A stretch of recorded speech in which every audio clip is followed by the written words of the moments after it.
Dargaggoota qaxalee barbaannee isaniif dhiyeessinaa jennee waada isaniif galle turre. Amma kana dhugeessuu fi dippiloomatii Afrikaa umrii diqa qabqabannee isaniif dhiyaan. Dargaggeessi kuniin afaan Oromoo dabalatee afaan jahaasa. Mee dargaggeessi qaxaleen kuniin eenyu wal baradhaa? Igaad keessa hojjedha. Laf saddeetiif hojjechuu jira UN'tti Igaad keessa hojjedha. So dippiloomatii diqa jedhanii na yaamani ammoo umriin kee 24.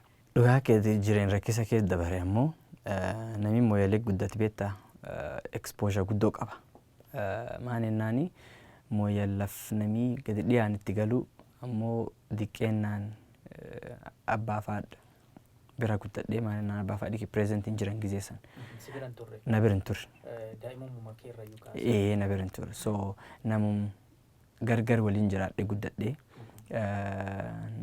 Nami sullee namna guddisee yoo gari of bira na baasee min biraa galee akkas beektaa diqqaa gizee garii rakkoon kakkeetillee ni guddata kanaafuu nami garii ammoo si guddisuullee hin danda'u so ofirruma gar dhibi deemedhe si gus kaalleen si fuudh armattillee nama ergattee achittillee nama ergattee akkanaan jiraadhe ammoo diqqeennaan wanni anin gara keessa na badu dide aktaba barachuu fedha barumsi akkinni na jijjiiruu danda'u otobeek lafa bahee akkanaan ana mooyal kee jirullee akka barachuu jirqa private school baradhe school gillii san baradhee ka waan tokkollee maallaqa takkallee hin baasin maal ennaani gar barumsaatti goobazii ani gamsunitti tokkoffaa takka lammaffaayyuu bahee hin beeku qar so akkanaan private schoolii kaatolikii takseenee achumatti baradhee kutaa 3 obbaasee ammoo ala bulaan baradhe jiru bada keessa so garala sun bula jiraadhe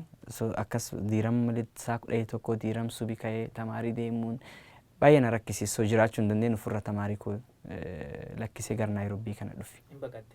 Naayiroobiitti baqadhe. Naayiroobii baqadhee am garan dhufe. Naayiroobii dhufe booyalee baqadhee Naayiroobii dhufe. Naani akkuma Naayiroobii seenee UN office UNHCR ka jedhamu jira Westlands suniin rescue na godhee akkanaan register na godhee baqataa qoradhe. Daandii Naayiroobii irraatti ohokaan yookiin killee gurguraa ka guddatee Charinatti bakkam jirkanaa ingaa jettee yaadda jennee gaafanne. Yaadeen turre ammoo akka filata hoggaman beekatu hin beeka. Maan ennaan nami barate lafin homan ta'u jedhanii.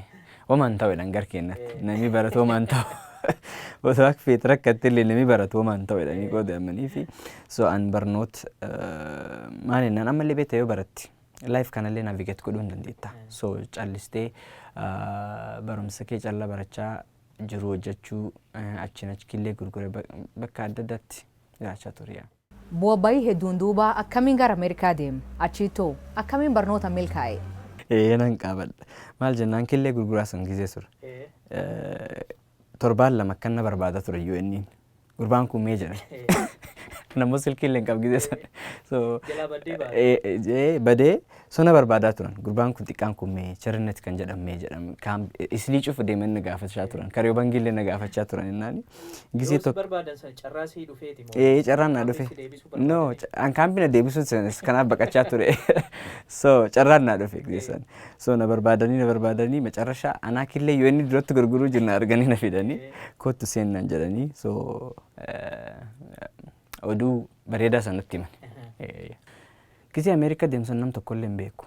Faamiliillee hin qabu, maatiillee achi hin qabu, so qofatii deema. Ana accompanied minor ture. Ana accompanied minor jechuun ijoollee xiqqoo haadhaaf abbaa hin qabne jechuudha. So akkasitti Ameerikaa deema. Gisee akkasii ammoo mangistiin Ameerikaa sin gargaara. Meedikaalii waan hundumaa siif godha. Ammoo 18 guutuu ture gisee sana. So xiqqumatti naaf so 18 guuteennaan jiruun jajjabaa ture. So gizemsan iskuulatti gargar barumsaa deemee namni sin gargaaru fi kennu of danda'uu qabda. Naan gizemsan yeroo Ameerikaa deemtu umriin kee 18 guutee 18 guutuu ture. So gizemsan gara barumsaa deemee mazaggabamee akkanaan kutaa 8 fatanaa godhe. Ani kutaa 8 baradhu jedheen maana umriin koo deemee jira. So kutaa 8 baradhu jedhee fatanaa natti kennaa jedheen. So fatanaa nutti As kennan. Naayiroobiitti haga meeqatti barattee turte? Torba. Torba qofa Torba barattee ture akkas. deemte. Achi geessee saddeetitti. Saddeeti jalqabee ammoo barachuun feen kutaa saddeet maal jennaani umriin koo deemee jira achi cooli xiqqoo kutaa saddeet kan baratu. So hojiilleen kompiitensii san keessa hin dandeenye. So Labutaa jettee. fatanaa na godhaa jedheen. So deemee fatanaa godhee darbe. 98 darbe kutaa saddeeti. Kutaa saddeetii. Tole. Kudhanillee deeme. 97 akkasiin darbe. 11 deemennaani 89 akkas point average sun high Amerikaatti of course. So akkas ta'ennaani amma 11 obbaasee 12 geennaani bakka armummaatti jalqabaa jira. Ingilifi keellee gaariidha. Bareeda. Keenyaatti baradhee. University Temple University kan jedhamu Pennsylvania State keessatti baradhee.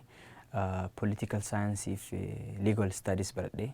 Barumsa it's awakening maal jennaan political keessa seene jedhee namanne so achi deemennaani waan kan hunduma baradhe. So university seenennaani politics akkam Maana politikaa keessa akka seentu waan achirraa jalqabe. Maal jennaan bakka gaafii gaafachaa ture nam gaafii gaafatu barumsa keessatti iyyuu saniin beekama. So America keessa immoo barumsa America keessatti gaafii gaafatu profeessarilleen sin jaalatu. So akkasiin by the way I got the best capstone paper in the entire political science research paper in kiyine I got the best one because san challenge godhaa ture eegsisan. So barumsi kiyya kan degree kin kan lammaffaa mastersii public administration if governance in baradhee University Ivy League University of Pennsylvania jedhama. Achitti baradhee Elon Musk, Donald Trump achumatti baratanii hundumni isaanii. It's the best university. It's almost second to the world. Achitti baradhee University of Pennsylvania more empower na godhe. Charinat amma dhimma dargaggoota Afrikaa irratti hojjechuun beekama. Kana akkamiin jalqabe? Akketti eegal gizee mon university seensan akkan sin jedhetti gaafii gaafachuu akka dabaa fedhan gizee hundumaa. So gizee model United Nation ka USA tokko jira. Programii san professoriin ki recommend na godhee seene. Programii san seenee jennaani tokkoffaa nama raxan gizum san akkuma seeneen kan majammartaati. So nama raxanii jennaani recommend na godhanii akka UN deemee dargaggoo Afrikaaf dubbadhu na gaafatan. So deemennaan dubbii san godheennaani baay'ee beekama ture UN keessatti. So maal dubbatteeyyu? Africa Day jedham gizeen san. Roomiin hundumnu nama diitti jira Afrikaan tokkoffaan na callaa. So happy Africa Day jennaan callisan. Happy Africa Day again jennaan. Walgula Afrikaan achi keessa iyyuu hin jiru. Injiru. Guyyaan immoo guyyaa Afrikaati. Guyyaa Afrikaati. Singarsiisa viidiyoo san. Duwwaa gizee san UN keessa namni Afrikaa tokkollee hin jiru. So namichi achi kee jiru cuftee nama dii callaa jennaani. Happy Africa Day jedhee speech jalqabe. Callisan. Happy Africa Day jedhee deebi'ennaan cuftee Happy Africa Day jenna waliin jetti. So sanirraa naktasaa beekamee eegisanii warri cuftee na baratee. Afrikaan bakka Afrikaan jirtutti kabajamuu turre ture yaada jedhu kan kaastee achirratti. Maal jennaani gizee garii UN keessatti wanni nagaram tokko jiraate. Waan Afrikaa malee dubbatan. Bakka fuula Afrikaan hin jirretti waan Afrikaa dubbatan. So gizee sanii waan san challenge godhuu deeme. Sanirraa fuula si baratan. Fuula na baratan. So anillee networking gubbaatti faxaani xiqqoo. Daftee namoota. Networking gubbaatti dafee namaa wal baradha. So gizee san director adda addaa kan UN hundumaa gizee san directoriin akka dassaa beeku tokko jiraate director Mikael jedhanii UN Habitat director ture armatti UN Nairobiitti amma retire godhee jirseya. So warruma san walii wal baradhee akka dassaa network godhee akkanaan bakka sanitti deebi. Umrii xiqqaa kanaatti Charinat akkamiin hojii kanaaf filatame? UN keessa NGO Committee on Sustainable Development kan jedhamu jira. Kun gruppii NGO hunduma kan civil society walitti qabamanii tokko committeef qaban New Yorkitti.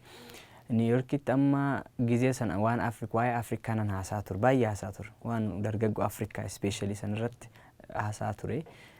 Sanirraa jalqabee directoriin organization sanii approach na godhee kootu wal mari'annaa mee akkamii walii hojjechuu dandeenya naan jedhee idea kiyyatti kenne.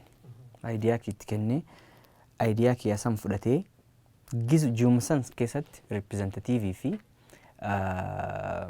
head of partnership na godhe gizee san. So saniin jalqabee hojjechaa ture. University keessa jira gizee san. IGAD keessattuu maal milkeessi? Hojiin tokkoffaan kan milkeessi IGAD fi UN wal biratti fidu. Maal jennaani gizee hundumaa partnershipiin kennin bal'aa ammoo bakka collaboration sanitti xiqqoo hirrati. Sanam walitti gaffiduu hojiin kee tokkoffaan sanii hojjedheen jira. Bakka bareedaa jirra amma. Lammaffaa peace and security gubbaatti hojii IGAD hojjetu bakka UN'tti mul'isuudha.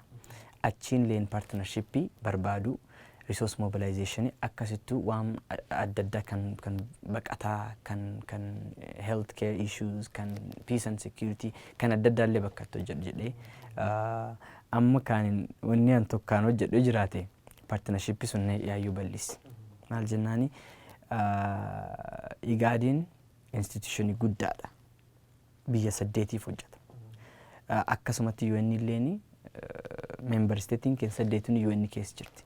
So qoonqoon keenya akka dhaga'amu kan goone sagaleen keenya akka dhaga'amu godhu. Charinaatiin bag milkooftu jenna. Guyyaa biraa dargaggeessa bira qabannee isaniif dhiyeessin. Isaniillee yoo yaad qabdan yookiin dargaggeessa karaa dunuu dubbiftanii jettanii kan yaad qabdan yoo ta'e as jalaan nu barreessaa.